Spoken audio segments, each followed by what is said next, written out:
गणेश जी की प्रेरणादायक कहानी बुद्धि सबसे बड़ी शक्ति है। एक समय की बात है, कैलाश पर्वत पर भगवान शिव और माता पार्वती अपने दोनों पुत्रों भगवान गणेश और भगवान कार्तिकेय के साथ बैठे थे। तभी महर्षि नारद वहां एक दिव्य फल लेकर पहुंचे। उन्होंने कहा, यह ज्ञान और सफलता का फल है। इसे वही पाएगा जो सबसे योग्य होगा।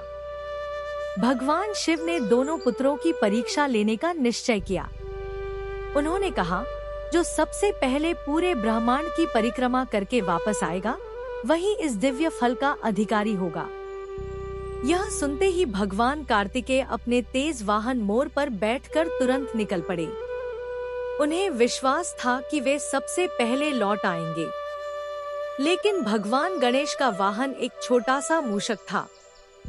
वे जानते थे कि गति में वे कार्तिकेय से मुकाबला नहीं कर सकते। उन्होंने कुछ क्षण शांत होकर विचार किया।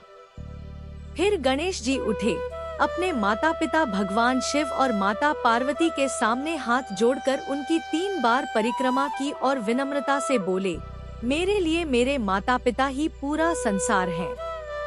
उनकी परिक्रमा करना ही समस्त ब्रह्मांड की परिक्रमा करने के समान है।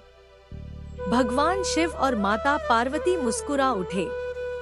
उन्होंने कहा, गणेश, तुमने अपनी बुद्धि, श्रद्धा और सम्मान से यह सिद्ध कर दिया कि केवल तेज दौड़ना ही सफलता नहीं है।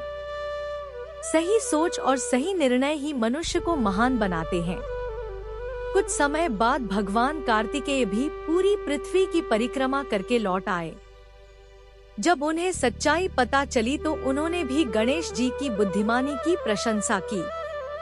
भगवान शिव ने वह दिव्य फल भगवान गणेश को प्रदान किया और आशीर्वाद दिया कि संसार में किसी भी शुभ कार्य की शुरुआत सबसे पहले गणेश जी की पूजा से होगी। इस कहानी से सीख मिलती है कि जीवन में केवल ताकत या गति ही सफलता नहीं दिलाती। बुद्धि, धैर्य, सम्मान और सही निर्णय लेने की क्षमता ही मनुष्य को सबसे आगे ले जाती है। इसलिए किसी भी समस्या में घबराने के बजाय शांत मन से सोचें, क्योंकि बुद्धि से जीती गई जीत सबसे बड़ी जीत होती है। गणपति बप्पा मोरया।